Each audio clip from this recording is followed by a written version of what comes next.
What's going on, everyone? My name is John, and welcome to Pregame. The consecutive win record in Formula One has fallen. A landmark victory for Max Verstappen, the 10 spot, a perfect 10 of consecutive victories, and he is making history in style. When his race engineer got on the horn to him at the end of the race and congratulated him, Max responded, "It's a nice stat," which I just feel like sums up everything about this guy's mentality and the way that he has just been in the zone week after week, session after session.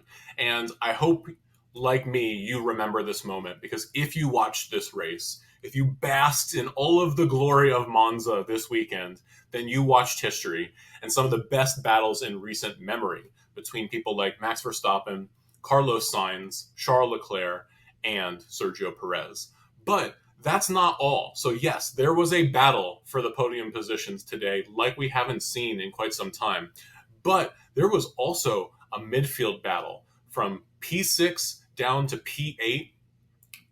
Lewis Hamilton, Lando Norris, Oscar Piastri, and Alex Albon were wheel to wheel, neck to neck, and sometimes colliding into each other. So let's get stuck in. I want to go over my reactions to this race. Monza opened on September 3rd, 1922. We are celebrating the 101 years of Monza today. And typically, Monza in contemporary history has been a one-stop race because of the larger than average amount of time lost in the pit stop, 24 and a half seconds. Most cars in the upper grid, therefore, started on mediums today for preservation of the first stint because it was hot on track as well. It's important to keep that in mind. While the back half of the grid went to hards, really essentially Hamilton and below were on hards at the start for a shot toward the end of gaining some grid positions. We had a crazy beginning of this race as well. Yuki Tsunoda went off during this formation lap due to an engine failure, and the car in his AlphaTauri got stuck in gear, so it couldn't be pushed off. We had an aborted start, and there was no advisement from the FIA regarding whether or not mechanics were going to be allowed onto track in order to service the cars. There was also a bit of a weird tension moment. It's something that's come up now in a few races, to my mind, between Carlos Sainz and his race engineer. There's almost a resentment there, and it could just be that this is an Italian engineer speaking in his second language, but it's something I think to keep an eye on, because at this point, Carlos Sainz seems to have one foot out the door at this point, and he is showing through his consistency and through a performance like he had today that he could be a team leader elsewhere. And my bet for the future is that Sauber turned Audi could be a place that he looks to go in the future. Meanwhile, I just want to take a second and congratulate Alfa Romeo. If F1 were a fashion show, then aesthetically, the Alfa would have won today's race. It looked gorgeous. And for that matter, the Ferrari too. That shock of yellow on the livery of the Ferrari just makes it look so good. Charles Leclerc using a special helmet in race yellow just looks incredible. Verstappen, going into this race, let's just recap. He did not have an easy road to P1 today and to his 10th consecutive victory. He took P2 in qualifying yesterday, right? We had Carlos Sainz P1 in quali, P2 Max Verstappen, P3 Charles Leclerc. And we have to go back to 2017 and Lewis Hamilton, who took back-to-back Grand Prix victories at Monza, for Max to have repeated today because he won the 2022 Monza GP. Noted the psychological games that were happening from the very beginning. Max launched off the line on the second formation lap, the restart lap, and it was clear that he was going to be pushing Carlos throughout the first stint. So let's recap the first lap, because it was epic, and it's everything that we love to see from classical Formula One motor racing. There was a clean start from Carlos. He covered off the racing line. He had a great entry into the first corner. George Russell, out of nowhere, has a very aggressive takeoff, and Charles Leclerc had to close the door into the second chicane. Liam Lawson, who was promoted as a result of Yuki's engine failure, put a solid move on the Alfa Romeo into turn one on Valtteri Bottas. Oscar Piastri jumped Alex Albon, and Norris jumped Lewis Hamilton. This is essentially because of the tire differential. The story of the first lap, though, goes to Nico Hülkenberg. He came out of nowhere, and Haas honestly has been a no-show for so much of this season. But Nico Hülkenberg showed who he is and came from the back of the grid into 10th position. Meanwhile, jumping back to the front, Carlos opened up a pretty solid gap between himself and Max Verstappen at the end of lap 1. Meanwhile, Alex Albon came back on Oscar Piastri in lap 2 and pulled an incredibly super surgical move that, if you didn't see, you should go back and check it out. And essentially, it became this battle between Williams and McLaren of straight line speed. The Williams is just so fast in a straight line. Meanwhile, the McLaren trades some top end speed for more performance in the corners. Lap 4, DRS gets enabled, and Verstappen is able to stay, obviously, within DRS distance of Sainz. He's about half second behind. And already in lap 4, Verstappen starts noticing the tire deg on the Ferrari. He gets on the radio. He's noting that Carlos is already starting to slide around. And Carlos, to his credit today, was absolutely pitch perfect for the majority of this race. He pushed the Ferrari, I think, as fast as it could possibly go, and he got everything that he possibly could out of that car. But Max is constantly setting purple laps, fastest man on track. And we're seeing great defense, though, in this first stint from Sainz. Super reminiscent of the battles that Lewis Hamilton and Max Verstappen got into at Monza. But unlike when Max was battling Lewis, Verstappen actually backed out on lap 6 and had to let Carlos go through, showing that Verstappen just really fundamentally is fighting very differently as a multiple-time Formula One world champion now, as opposed to when he was the challenger in 2021. Let's also not forget that Carlos Sainz is from the Red Bull system, so he's hard-nosed, and he's definitely willing to fight for every inch of track when he's in a car that he's able to really fight with. We get into purple lap. Moving to lap 7 for Max, he's still pushing hard behind Carlos, and as we know, in FP1 through FP3, as well as qualifying, his top speed, though, is compromised as opposed to the Ferrari. The Ferrari is just the faster car at Monza, and he's bullying Carlos through the corners to some extent, but there was a moment where I think we were all wondering if Red Bull chose the right balance, considering that Charles Leclerc was behind Max and was well within a second. Carlos was having a wonderful race through the first 10 laps, and it looked like things were going quite well for Ferrari. Lap 8, Lewis on the hard tires seemed to finally turn on, and he passed Fernando Alonso and started to really push hard. Max is still challenging for Carlos. He stays parked in the middle of the track and prevents Max from making a lunge. It was a defensive masterclass at this point from Carlos. George Russell gets quite cheeky on the radio, his race engineer saying to manage in turn 6. Meanwhile, Sergio Perez is directly behind him, putting on intense pressure. Max's race engineer tells him to switch the engine down and go into preservation mode. Meanwhile, Max starts setting purple lap after purple lap.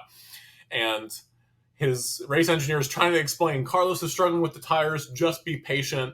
And we see Max just constantly putting one toe over the line again and again and again, keeping the pressure on, maintaining about a half-second race gap. George Russell closes the door on Perez again into lap 11, and Carlos's first stint to this point has been absolutely flawless. Hard-nosed, for sure, but fair. He's been closing the door. He's been positioning the car perfectly into turn 1. George Russell continues to outbrake Perez into turn 1 on lap 12. And this starts to really establish a storyline for Sergio, who had a particular mindset to me about how he was going to make passes in Monza today. By the way, George Russell, he's come out of the summer break a new man. And honestly, I think this is the George Russell that we came to expect in terms of brilliance, the boldness and the consistency that we saw from him in 2022. So hopefully he can keep this up now. Lap 13, strategy starts to come into play. George proposes the undercut. Ferrari, right, are still 1-3 at this point and are in a position to make a chess move for one or both of the Ferraris that could dramatically impact the race. Perez and Russell had an off into turn 1 on lap 14, and Perez has to let Russell back in front. He feels like he got pushed off. I'm not sure Sergio really had any chance at this point. You can see his rears lock up, and it seems a little bit of a desperation attempt to get by Russell at this point. He's trying to close back up to the front of the grid and to try and secure that P2 position. Sainz then locks up into lap 15 and hands Verstappen the lead. And this is really where we have that shift. Max jumps into P1. Sainz comes back hard, but the tires just couldn't keep up with the pressure that Max has put on him at this point. And frankly, it's been an Achilles heel of Ferrari for years now. The tire deg. What's going on with tire deg? The Ferrari is brilliant as long as the tires are working, but they never work for quite long enough to really keep up with the Red Bull powered car. Lap 16, Sergio finally nabs the racing line, and George was unable to keep up. He ends up in an unseen P5, which is classic 22 George Russell, unfortunately. But we're happy, I think, to see him return to form at the very least. So far, Charles Leclerc at this point has had a totally quiet race in P3. Carlos struggling ahead in P2. And at this point, my feeling was that if Ferrari was going to have a chance to contest P1, they needed to slingshot Charles ahead of Carlos to keep him in free air and in the mix to put pressure on Max. And it just shows that because they didn't, that in 2023, P1 is really feeling out of reach for these teams, and that there was a battle in their mind for P2. That is actually P1 for Ferrari at this point. Meanwhile, this midfield battle starts to evolve. So Lando is asking for team orders to leapfrog Oscar Piastri, who was ahead of him since qualifying. Carlos gets pitted in lap 20. The upper podium cars start to go in for fresh tires. Sergio gets up to P2 and puts pressure on Charles Leclerc. Leclerc pits, Verstappen pits. Lap 21, Perez is running in clear air, but he's not able to create enough of a gap for that to be meaningful. Carlos stays ahead on his pit lane exit by inches in front of Charles Leclerc, and this is when a battle, an inter-team battle between Ferrari, between Carlos Sainz, who was the rightful pole sitter, and Charles Leclerc, who's been nipping at his heels all weekend, starts to come into play. Unfortunately, this battle left them vulnerable to Sergio Perez's overcut, but both Ferraris were able to stay in front, but the battle between them costed time, and in a sense, it just said to me that they had accepted that Red Bull was going to win this race and that they just weren't able to put this pace together over race distance. Max comes out of the pit behind Lewis Hamilton, and for a second, every time I see these two on track together, there's just this hope that we're going to get a repeat of 2021. It wasn't to be today, unfortunately. Lewis was on older hard tires at this point, Max on brand new hards, and Max passed him pretty easily, to be perfectly honest. I think Lewis conceded that, because he was on a different race strategy at that point anyway. So Lando Norris pits on lap 23, leaving Oscar Piastri out on mediums for a temporary P1. And so there was this moment where we had a temporary P1 Oscar Piastri, Lewis Hamilton P2, Max Verstappen P3, Carlos Sainz P4, Leclerc P5, Perez P6. And Russell has this crazy moment with Esteban Ocon. I don't know really what happened there. I think it was because his new tires hadn't switched on. Doesn't give the position back to Ocon. And because of the way that the pitting was happening at that point, I feel like Esteban really got shafted out of that position. It's a real bummer. And Alpine in general had a weekend, hopefully, to forget. And moving into next year, I hope that Alpine's able to recover, because it just looked really ugly overall this whole weekend for them. And that's really the last that we're going to talk about Alpine, unfortunately. Coming out of the pit, though, for McLaren, we got contact between Lando and Oscar Piastri. It was noted by race control, but they'll probably end up dealing with it internally. And it goes to show that Oscar has become a serious competitor to Lando in a half a season behind the wheel on the F1 grid. Meanwhile, Max Verstappen is behind Hamilton, blasts past him, and Lewis has 2 more years for that to hopefully fuel him now that he's signed this epic contract. He drove 27 laps on the hards before he pitted, and he loses position to both Carlos Sainz and Charles Leclerc. He pits a lap later, and Max Verstappen goes purple. Lap 30, we start to get Alex Albon versus Lando Norris, and Norris was driving an amazingly aggressive race up to this point.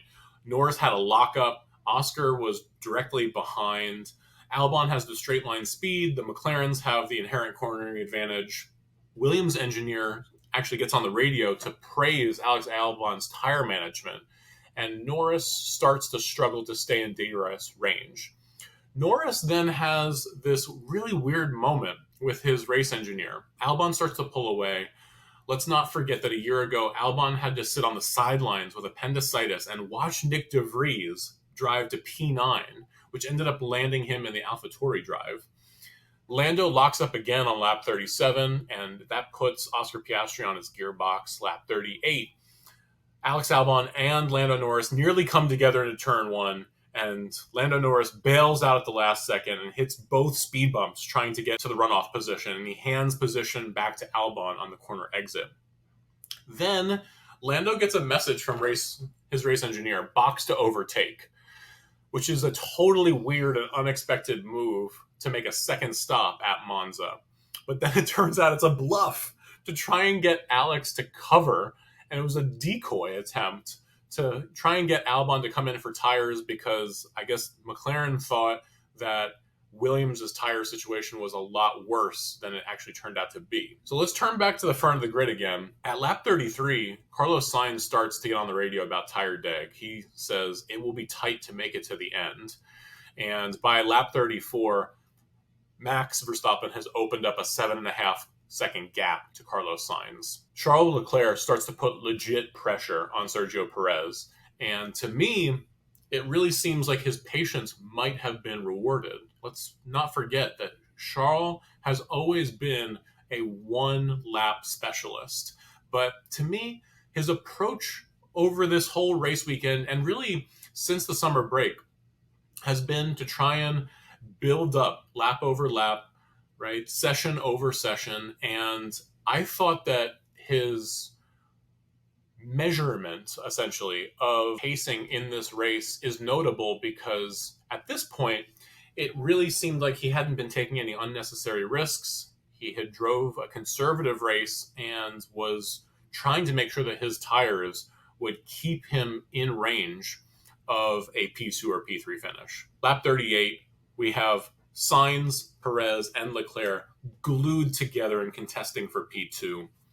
Lewis Hamilton and Oscar Piastri actually have a moment contesting P8, and this actually continues into a battle where Lewis ends up running his rear wheel into Oscar's front left. They go into Curva Grande, and it results in damage to Oscar's McLaren. His front wing was damaged. They had to put on a whole new front piece.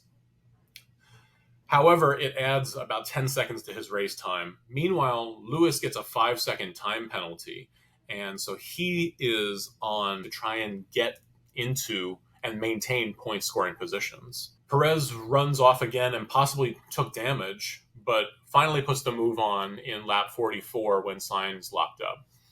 Lap 47, Charles Leclerc finally gets a good slipstream on Carlos and puts the move on. But then he locks up going into turn 1, giving Carlos the better exit, and then Carlos locks up again into the next turn. Lewis Hamilton clears Alexander Albon, and it became a sprint to the finish because he needed to try and get distance between P6 and P7 with his 5-second time penalty that he was carrying. The battle between Lando Norris and Alex Albon starts to bring Fernando Alonso into the conversation. But it was lap 49 to the end, lap 51, where the gloves really came off. Carlos Sainz versus Charles Leclerc have an almighty inter-team battle. Leclerc very nearly put a beautiful move on into turn 1 of lap 49, but then nearly lost it himself. Carlos puts in a radio call to the Ferrari team, let's bring this home.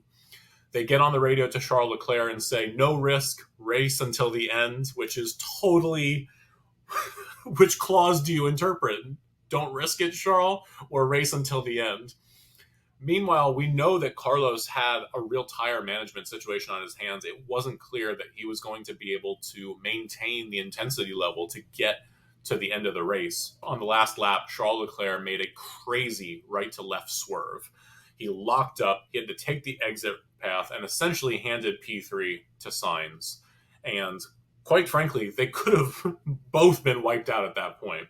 Lando Norris finally overtook Alex Albon, and the race came to an epic conclusion with Max Verstappen taking P1, clinching the perfect 10. Sergio Perez in P2 with Carlos Sainz holding on to the last possible minute, P3. Guys, this was a day to remember. I am so happy to cover this. If you dig the content on this channel, I'd really encourage you to follow the journey that Colin and I are on. Welcome to Pregame. Hope you like and subscribe for more. Over and out.